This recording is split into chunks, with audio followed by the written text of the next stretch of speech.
Good evening, I'm Dennis Ward, and this is Face to Face.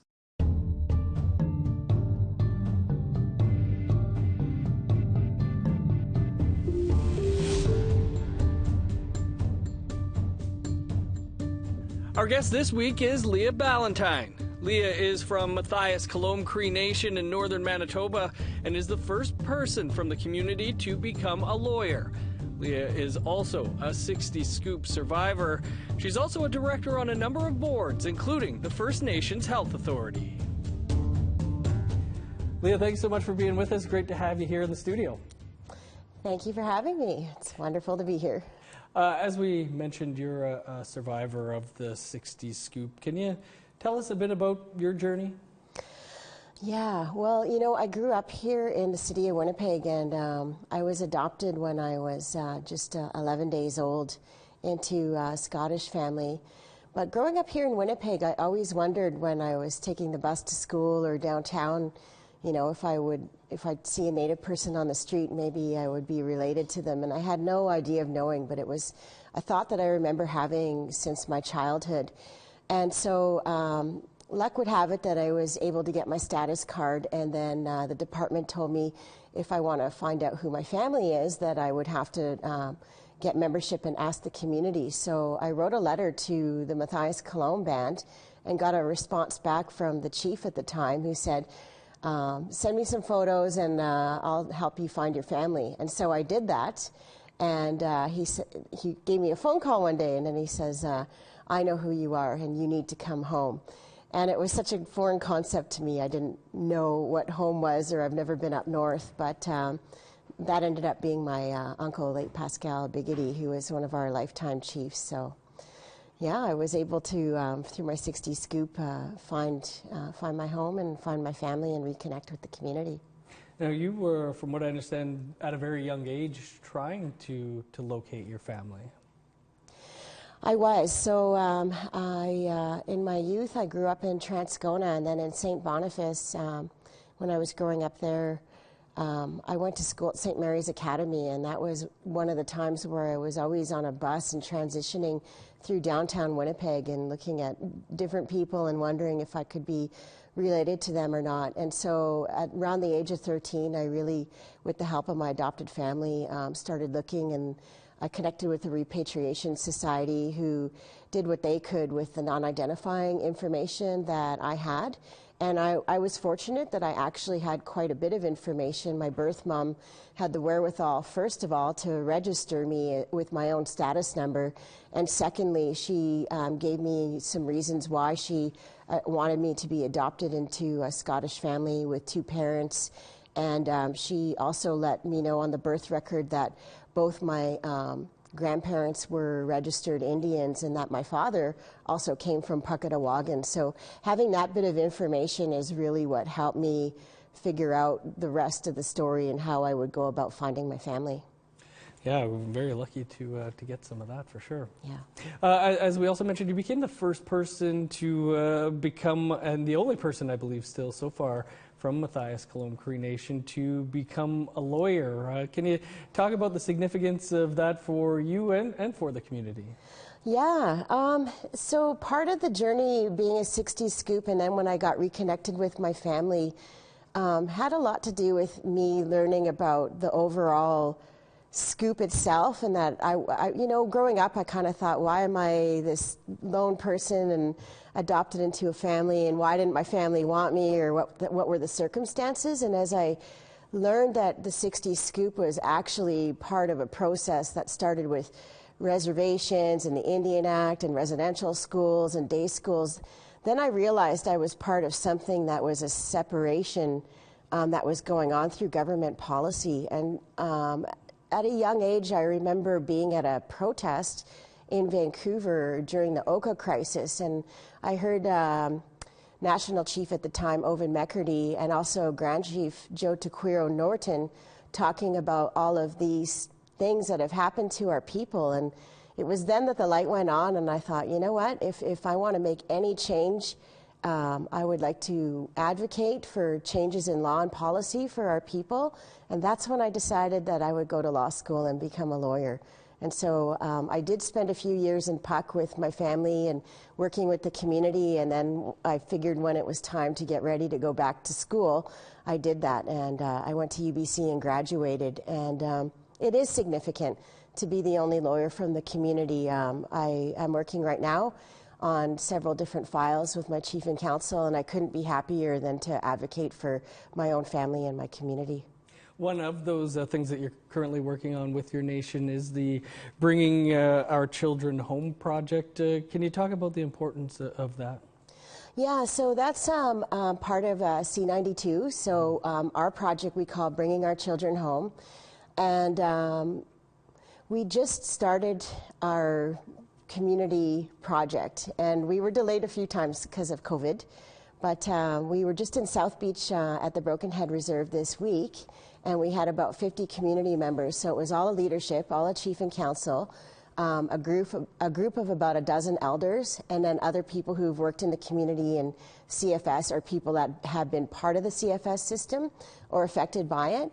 And what we did was a pathing session, and that was to have leadership in the community come together so that it can guide the next 3 years of the project and what the community would like to see over the term of negotiating for separate funding or part of CFS, and how that would look for the community. And the resounding voices all agree that any child that's been placed out there, including someone like myself, needs to have an opportunity to come home and at least reconnect with the families. And we're going to need a lot of resources to do that, because that includes people in a 60s scoop, children that got aged out of care, and then other people who may not even know that they're band members. So it's going to take a lot of time and resources to locate all of our children, but it is very important for the community that all of the children and our band members are able to make it home,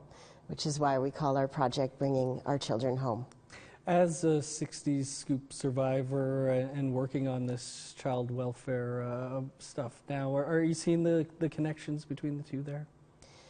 Oh, 100%. This is all policy-driven, unfortunately, government policy that they're trying to correct through reconciliation measures. But it really was about severing the family ties and the culture and the language of our people. But you know, our people are really strong and resilient, and I see some real shifts and changes. We've got government working with us on C92 and helping us move forward to what we would envision for a child and family service that would support and benefit children and families in our communities. And then there's, of course, other reconciliation measures that are happening. We've got the TRC calls. We've had the MMIW inquiry and all those calls to action also. So things are moving in a good way, that we're starting to reconcile, and our human rights are starting to be recognized, and communities are receiving some more of the resources that they really need in order to kind of break past that barrier of intergenerational trauma and harm that's happened and build towards a better future. Much of your legal work has focused on revitalizing Indigenous laws and traditions. Why has that been something that you've decided to focus on? Well, Dennis, as I'd mentioned earlier, when I was 18 years old and decided that being a lawyer was going to be the thing that I would do to advocate and advance the rights of our people, the Revitalizing Indigenous Land, Air and Water for RELAN, and pulling Indigenous laws out of our own stories and principle, oral stories and histories, is very important, because you've got Canadian common law, which really has nothing to do with our people, and we all know it's a British Commonwealth system that was part of colonization in the world. And the Indigenous laws that we've always had are embedded in our oral stories, and it just takes a little bit of extra time and work to pull out our principles, our laws from those stories. And now we're in an era where we're writing them down and we're reintegrating them into our daily lives and activities as part of our governance and decision-making in community. Good stuff. Leah, much more to talk about here, including representation. We just have to step aside for a quick break, and then we'll continue the conversation here on Face to Face with Leah Ballantyne. Stick around.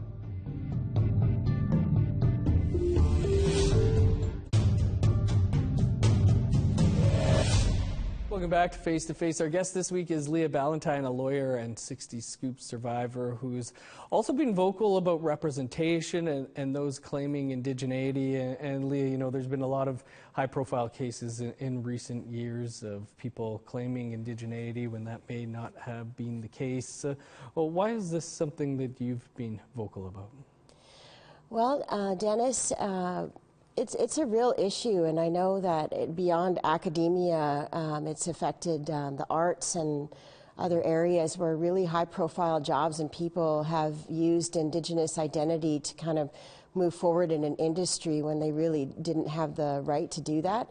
And that's a real issue because it comes down to resourcing and filling a gap with actually filling those seats with Indigenous people and having that really important voice being part of the overall narrative. And so when you have somebody that comes in and it's a false identity claim, it not only harms the community that they're, or the group of people they're working with, it actually harms the entire Indigenous community, which would include First Nations, Métis, and Inuit. And there's been some really high-profile instances of this happening right across Canada, and it's certainly an issue that needs to be addressed. I know as a First Nation person, I've got a status card, and I couldn't claim for certain rights, titles, or privileges without that. Mm-hmm. And certainly anybody who would apply for a job gets vetted through their CV or their resume, so why wouldn't you do that for a claim of Indigenous identity?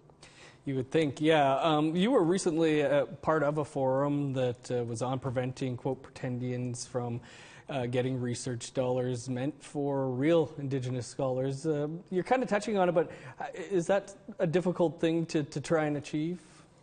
Yes, it is. So there was a national Indigenous Identity Forum held by the First Nation University of Canada to address a very high-profile academic Indigenous identity fraud. So the group, we discussed having a forum or a group of community members who could vet someone claiming to be Indigenous. And that seems fairly simple, and it could and should be. I mean, really, there has to be a living, connecting factor to a community, regardless if it's a First Nation, Inuit, or Métis community. There has to be a living ancestor or some kind of living connection to claim that identity in that community. And that's something that I think everybody's working towards, whether it's different academic institutions or the arts and other, you know, Canadian organizations, to kind of achieve that so that we don't run into a problem of people claiming false identity and then benefiting from those resources when they're intended to fill a gap for Indigenous people to have a voice and fill those seats. Obviously, there are financial costs of, you know, imposters, we'll say, taking these types of roles on. Are there other costs associated with this that you see? Absolutely. I think even in the one instance with the academia issue, that potentially could cost millions of dollars to the institution that did the hiring, and then you have other issues, like if you look at the Public Service of Canada, potentially, or others, there's unions to deal with, there's HR, and then there's the community and the people that work closest to the person who claimed that identity and ended up being a fraudulent claim. So definitely it harms not only the group that work with that person, it can harm institutions and then the local communities that are also impacted by that fraud. You're the lawyer in the room here, and you've also called for criminalizing false claims of Indigenous identity. Oh, absolutely. There is a couple of sections in the Criminal Code of Canada for identity and identity fraud. And so Indigenous identity fraud is very much a charge that could be laid by any institution who has addressed this kind of issue and people that are claiming false Indigenous identity. And there is no statute of limitation on this type of identity fraud within the Criminal Code. Obviously, there's the shaming that comes with all of this when it all comes out, but do you think there is an appetite out there for criminal charges to be laid in some of these instances? You know, there's always the proverbial throwing the book at somebody, and so I think that potentially could happen, and there just has to be a way that this is a deterrent to stop people from claiming this identity. Like it seemed in academia that in the last decade, there was an environment where it kind of fostered self-identification, and those days are over. So, you know, it's not necessary to throw the book and, you know, maybe destroy someone's life completely, but there has to be some kind of deterring factor for people to prevent them from claiming a false identity going forward. And that's going to be an ongoing conversation between different institutions, but it needs to happen. Leah, much more to talk about here. We got to step aside for one more quick break, and then we're going to move to some musical things. So stick around. We got more to come here on Face to Face with Leah Ballantyne.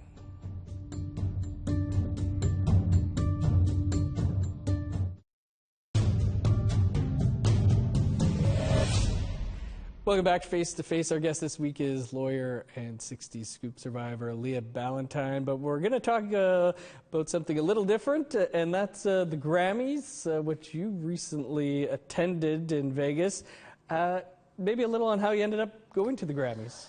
Oh, yeah, what a dream come true. Amazing. So on my birthday, my good friend Rhonda Head, who is a trained opera singer and a performing artist, and a member of the Academy that does the voting for the Grammy Awards, phoned me and told me that she had extra tickets to go to the Grammys because they had moved the venue from Los Angeles because of Omicron. It was canceled in January, and they moved it to the MGM in Vegas, which was a bigger venue. So there were some tickets available. And she said, would you like to go? And yeah, it took me 2 seconds to say absolutely yes. And so Rhonda Head from Opaskwayak Cree Nation, my friend, and Jennifer Flett, also from OCN, and myself attended the event. Any highlights stick out for you from that?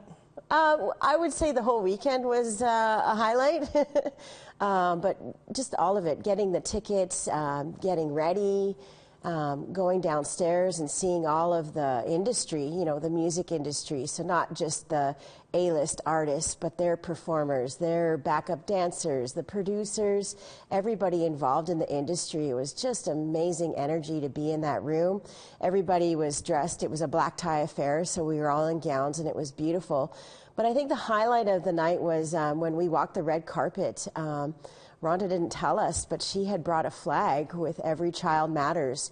And so when we got onto the red carpet, she kind of shuffled me in the middle and Jennifer to the right and unfurled the flag. And, you know, we're talking, we were in a room with thousands of people and lots of chatter. And when that flag unfurled and we held it and that photo that went viral was taken, you could have heard a pin drop in that room, and it was incredible.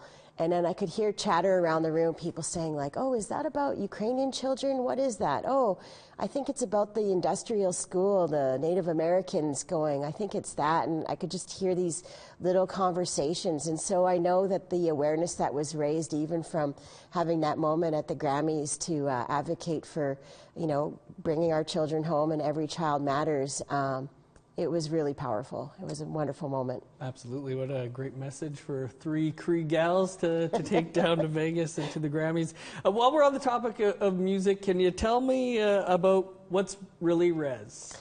Oh, it's Really Rez, yeah. So this video was filmed about 12 years ago, and it came about through the Red Power Squad having this awesome comedy song, and they wanted to produce a video. So I actually went and found a grant, and I did the application for the grant and got the money. And at the time, it was about $6,000. It wasn't much, more like a shoestring budget to do this video. But the video and the comedy is awesome. We filmed most of the shots in the Alexander Cree Nation, and we found a few abandoned houses there on the reserve. So lots of the shots were done there, and then we have a few in Winnipeg that were shot near the studio of Strongfront. So we had Strongfront Jesse Green and Sean Peranto, who now runs Red Roots Production, film the video. And funny enough, I'm working with Sean Peranto again on our Bringing Our Children Home project. But yeah, we had an amazing time. And the crazy thing about What's Really Rez is that it's recirculated now and popular again because of TikTok and some of the youth that really are taking clips and making their own little comedy out of it, and I think that's really great. The video has garnered 1.5 million views on YouTube, so it's still going strong, and the jokes are just as relevant and funny now as they were back then. Well, we're going to play some of it on the way out here on the show, but Leah, appreciate you taking some time and coming in here and talking with us about everything today. Thanks for having me, Dennis. And that is all the time we have for this week. You can catch up on any episodes you may have missed by visiting our website, aptnnews.ca. That's where you'll also find our episode with Rhonda Head. I believe she was one of our first guests when I took over the show. Of course, this episode and all of our past episodes are also available as podcasts. You can find those wherever you download your podcasts. I'm Dennis Ward. Thanks for tuning in to Face to Face. Have a great night. We'll see you back here next week. Here's a little bit of what's really Rez.